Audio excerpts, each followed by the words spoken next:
ഞാനെന്തു ചെയ്യണം അരവിന്ദ്? ദേവു അഗാധമായ ഹൃദയതനയോടെ അരവിന്ദിനെ നോക്കി ചോദിച്ചു. ഏറ്റവും അടുത്ത കൂട്ടുകാരൻ മാത്രമായിരുന്നില്ല അവൾക്കവൻ. ഒന്നിച്ചു ജീവിക്കാൻ ഒരുപാട് മോഹിപ്പിച്ചവൻ, ഒരുപാട് സ്വപ്നങ്ങൾ കാണിച്ചു തന്നവൻ. അരവിന്ദിന് മറുപടി ഉണ്ടായിരുന്നില്ല. ദേവുവിന്റെ അച്ഛന്റെയോ ഏട്ടന്മാരുടെയോ മുന്നിൽ നിൽക്കാനുള്ള യോഗ്യത പോയിട്ട് സ്വന്തമായി ഒരു ജോലി പോലുമായിട്ടില്ല. എങ്ങോട്ടാ? വിളിക്കുക അവളെ. എനിക്ക് കുറച്ചുകൂടി സമയം വേണം ദേവു.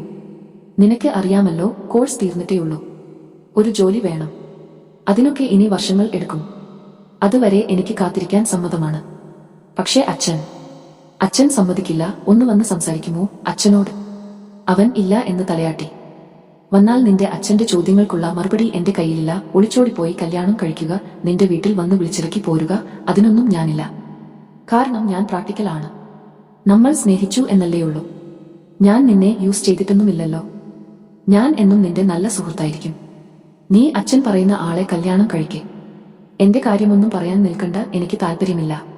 അവൻ അവളുടെ മുഖത്ത് നോക്കി പറഞ്ഞു. അവളുടെ ഹൃദയം മുറിഞ്ഞുപോയി. അവൾ കണ്ണീരോടെ തിരിഞ്ഞു നടന്നു. അച്ഛൻ പറയുന്നത് അനുസരിച്ചാണ് എന്നും ശീലം. അരവിന്ദിന്റെ കാര്യം താൻ പറഞ്ഞിട്ടും കാര്യമില്ല. അരവിന്ദ് ഇപ്പോൾ തയ്യാറല്ല. അച്ഛൻ പറഞ്ഞത് അനുസരിച്ച് ആ ഞായറാഴ്ച നിവിന്റെ വീട്ടിൽ നിന്നു ആൾക്കാർ വന്നു. സൗമ്യനായ ഒരു ചെറുപ്പക്കാരൻ ആയിരുന്നു നിവിൻ. ബാങ്കിൽ ജോലി, ഒരു അനിയത്തി, അമ്മ, അച്ഛൻ. ഇയാൾക്ക് എന്നെ ഇഷ്ടം ആയോ? അവൾ എന്തു പറയണം എന്നറിയാതെ നോക്കി നിന്നു. ഒറ്റ കാഴ്ചയിൽ ഇഷ്ടം ആവില്ല, അല്ലെങ്കിൽ ആ ഇഷ്ടം ഒരു നല്ല ഇഷ്ടം അല്ല. അതുകൊണ്ട് ഒരു 6 മാസം നമുക്ക് എടുക്കാം ഒന്നു അറിയാൻ. എന്നിട്ട് പറഞ്ഞാൽ മതി. അവൾക്ക് ആശ്വാസം തോന്നി. 6 മാസമുണ്ട് മനസ്സ് ശാന്തമാക്കാൻ. ദിവസങ്ങൾ കടന്നുപോയി. നിവിൻ എന്നും വിളിക്കും, ധാരാളം സംസാരിക്കും. അവൾ കേട്ടിരിക്കും. നല്ലവനാണ്, സ്നേഹവും കരുതലും ഉള്ളവൻ.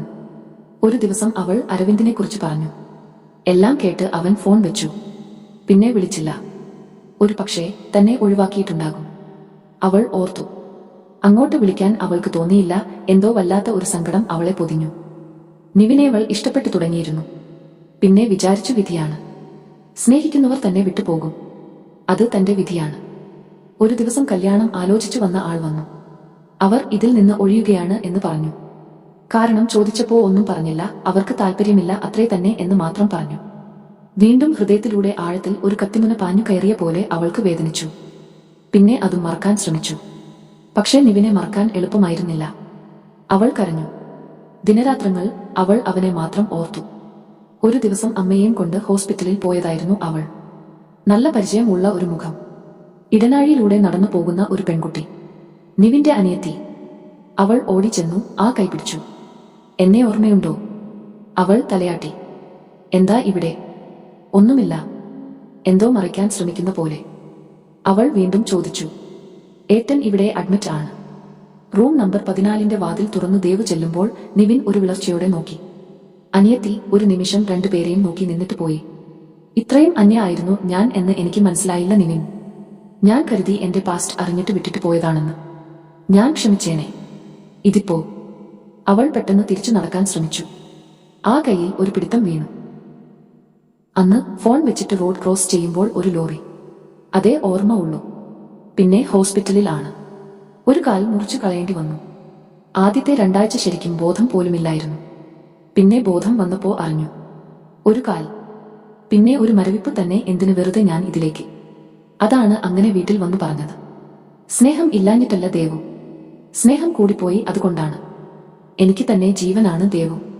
പക്ഷേ ഒരു കാലില്ലാത്ത ഞാൻ വേണ്ടെന്ന് തോന്നി. അവളുടെ കണ്ണുകൾ നിറഞ്ഞൊഴുകി. അല്പനേരം അങ്ങനെ കടന്നുപോയി. എന്നാ ഡിസ്ചാർജ്?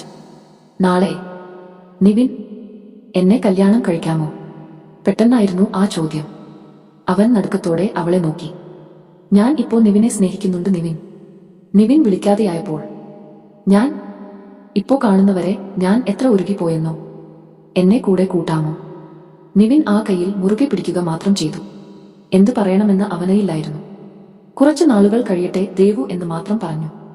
വീണ്ടും കുറച്ചു ദിവസങ്ങൾ കഴിഞ്ഞു. ദേവുവിന് സ്കൂളിൽ ജോലി കിട്ടി. അവൾക്ക് അന്ന് ഒരു വിസിറ്റർ ഉണ്ടായിരുന്നു, അരവിന്ദ്. എനിക്ക് ദുബായിൽ ഒരു ജോലി ശരിയായി ദേവു. ഞാൻ നിന്റെ അച്ഛനെ വന്നു കാണട്ടെ. നീ ആഗ്രഹിച്ച പോലെ, നമ്മൾ ആഗ്രഹിച്ച പോലെ ഒരു ജീവിതം. ദേവു അല്പനേരം അവനെ നോക്കി നിന്നു. പണ്ടൊക്കെ അവനെ കാത്തുനിന്ന് അവൻ വരുമ്പോൾ ഹൃദയത്തിൽ ഒരു തിരമാല അടിക്കും. കണ്ണുകൾ സ്നേഹം കൊണ്ട് നിറയും. ഇന്ന് ഒന്നുമില്ല. ഏതോ ഒരാൾ. ഉള്ളിൽ തണുപ്പ് നിറയുന്നു. ഒരാൾ വന്ന് എന്തൊക്കെയോ പറയുന്നു. നിന്റെ അഭിപ്രായം എന്താ ദേവു? എന്റെ കല്യാണം കഴിഞ്ഞു. നിവിൻ എന്നാണ് ആളുടെ പേര്. ബാങ്കിൽ ആണ് ജോലി. അവൻ നടുങ്ങിപ്പോയി. നുണ? ഞാൻ അന്വേഷിച്ചു. നിന്റെ കല്യാണം കഴിഞ്ഞിട്ടില്ല, നീ പിണങ്ങല്ലേ. എന്റെ സിറ്റുവേഷൻ അതായത് കൊണ്ടല്ലേ ഞാൻ അന്നങ്ങനെ പറഞ്ഞത്. നിനക്ക് കാത്തിരുന്നു കൂടായിരുന്നു. അവൾ ചിരിച്ചു. എന്റെ അച്ഛനോട് വെറുതെ എങ്കിലും പറഞ്ഞുവെക്ക് എന്ന് 1000 തവണ ഞാൻ പറഞ്ഞു അരവിന്ദ്. പിന്നെ ഒരിക്കലും അരവിന്ദ് എന്നെ വിളിച്ചിട്ടുമില്ല, ഞാൻ വിളിച്ചിട്ട് എടുത്തിട്ടുമില്ല. ഞാൻ ഇന്ന് ഒരാൾക്ക് വാക്ക് കൊടുത്തു. ഞാൻ അയാൾക്കൊപ്പമേ ജീവിക്കൂ. അരവിന്ദിന് ബെറ്റർ ചോയ്സ് തീർച്ചയായും കിട്ടും. പോട്ടെ, അടുത്ത പീരിയഡ് ക്ലാസ് ഉണ്ട്. അവൾ ക്ലാസ്സിലേക്ക് നടന്നുപോയി. അരവിന്ദ് അല്പനേരം അങ്ങനെ നിന്നിട്ട് ഇറങ്ങിപ്പോയി. പ്രണയം, സ്നേഹം എല്ലാം അങ്ങനെ തന്നെ. ഒരിക്കൽ നീര് പിടിക്കും, പിന്നെ അടർത്തി മാറ്റുമ്പോൾ, വേദനയോടെ അകറ്റിക്കളയുമ്പോൾ തണുത്തു മരവിച്ചു മഞ്ഞുപോലെയാകും. അരവിന്ദിനു വേണ്ടി നിവിനെ ഉപേക്ഷിച്ചു കളയാൻ ദേവു ഒരുക്കാമായിരുന്നില്ല. ഒരു പക്ഷേ നിവിൻ വന്നില്ലായിരുന്നെങ്കിലും അരവിന്ദിനൊപ്പം പിന്നെ അവൾ പോകുമായിരുന്നില്ല. തന്നെ, തന്റെ പ്രണയത്തെ തിരസ്കരിച്ചവനോട് അവൾ ക്ഷമിക്കില്ലായിരുന്നു. അത് ശരിയാവാം, തെറ്റാവാം. അത് അവരെ ആശ്രയിച്ചിരിക്കും. വേദനയുടെ ആഴത്തെ ആശ്രയിച്ചു ഇരിക്കും. പ്രണയം അങ്ങനെയുമുണ്ട്.